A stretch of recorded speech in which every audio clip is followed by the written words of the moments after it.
Hai, kembali bersama Delano dalam channel Selalu Ada Harapan. Pada video kali ini kita akan belajar kapan saat yang tepat untuk berkata tidak. Kapan dan bagaimana untuk mengatakan tidak? Tentu akan lebih mudah untuk mengatakan iya. Tetapi berapa harga ketenangan pikiran kita? Inilah mengapa mengatakan tidak bisa menjadi pilihan sehat untuk menghilangkan stres. Mengapa perlu mengatakan tidak? Kita perlu memperhitungkan kapasitas diri dan beban yang harus ditanggung. Jumlah tuntutan perlu sesuai dengan batasan kita karena kita tidak dapat menambah waktu dalam hari-hari kita. Ingatlah bahwa kelebihan beban itu bersifat personal. Tiap orang memiliki kemampuan menanggung beban yang berbeda. Jika rekan kita dapat menangani 10 beban dengan mudah, bukan berarti kita harus bisa seperti dia. Hanya kita yang tahu apa yang terlalu banyak bagi kita. Oleh sebab itu, pertimbangkanlah alasan berikut untuk mengatakan tidak. Mengatakan tidak belum tentu berarti egois. Ketika kita mengatakan tidak pada komitmen baru, kita menghormati kewajiban kita dan memastikan bahwa kita dapat memberi waktu berkualitas tinggi untuk hal itu. Mengatakan tidak memungkinkan kita mencoba hal-hal baru. Kita mungkin punya kesempatan lain untuk mencoba pengalaman baru dan tidak terikat dengan sesuatu yang sebenarnya membuat kita tertekan. Mengatakan tidak memberi kita waktu untuk mengejar minat yang lain. Selalu mengatakan iya itu tidak sehat. Ketika kita terlalu banyak berkomitmen dan berada di bawah tekanan yang berlebihan, kita cenderung merasa lesu dan mungkin menjadi sakit. Mengatakan iya bisa menghalangi orang lain. Dengan mengatakan tidak, sebenarnya kita membuka pintu bagi orang lain untuk melangkah atau mendelegasikan seseorang untuk mengambil alih tugas. Mereka mungkin belum bisa melakukan yang seperti kita lakukan, tetapi tidak apa-apa. Mereka akan menemukan jalan mereka sendiri dan akan mengurangi beban yang sudah tidak bisa kita tanggung. Kapan mengatakan tidak? Terkadang sulit untuk menentukan aktivitas mana yang memerlukan waktu dan perhatian kita. Maka lakukanlah ini untuk mengevaluasi kewajiban dan peluang yang menghampiri kita. 1. Fokus pada hal yang paling penting.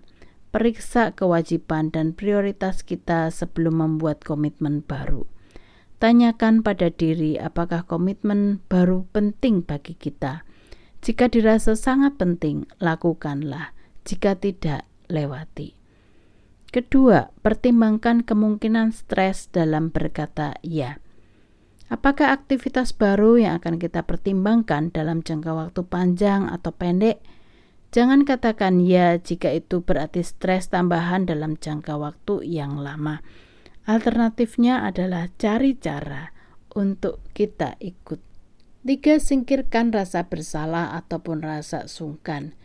Jangan menyetujui permintaan yang sebenarnya tidak bisa kita lakukan karena merasa bersalah ataupun karena kewajiban. Melakukan hal tersebut kemungkinan besar akan menambah stres dan kebencian. Pikirkanlah terlebih dahulu sebelum mengambil keputusan. Jika kita tetap tidak dapat memikirkannya atau bingung untuk memilih, setidaknya luangkan waktu untuk membuat perhitungan dengan mempertimbangkan resikonya sebelum menjawab. Bagaimana mengatakan tidak?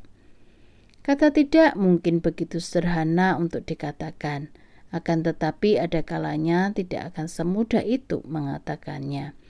Beberapa hal yang perlu diingat saat ingin mengatakan tidak. Kata tidak memiliki kekuatan. Jangan takut untuk mengatakannya. Berhati-hatilah saat menggunakan frasa pengganti yang lemah, seperti saya tidak yakin atau sepertinya saya tidak bisa. Ini dapat berarti bahwa kita mungkin akan mengatakan iya. Bersikaplah singkat. Katakan alasan kita menolak permintaan tersebut, tetapi jangan melanjutkannya. Hindari pembenaran atau penjelasan yang rumit. Jujur, jangan mengarang alasan untuk keluar dari kewajiban. Kebenaran selalu merupakan cara terbaik untuk menolak teman, keluarga, atau rekan lainnya. Bersikap hormat. Banyak tujuan baik yang mungkin akan kita terima dan mungkin sulit untuk menolaknya. Memuji upaya kelompok sambil mengatakan bahwa kita tidak dapat berkomitmen, ini menunjukkan bahwa kita menghargai apa yang ingin mereka capai. Bersiaplah untuk mengulang. Kita mungkin perlu menolak permintaan beberapa kali sebelum orang lain menerima permintaan kita.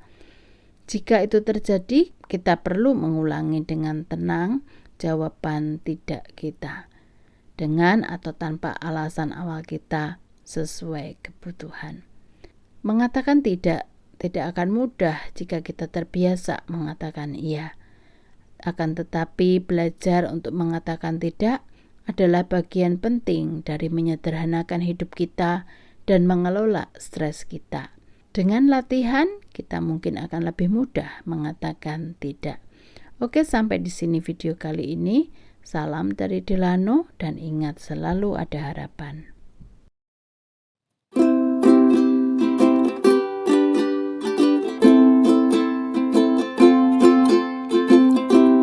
There's a hope in every single thing you do.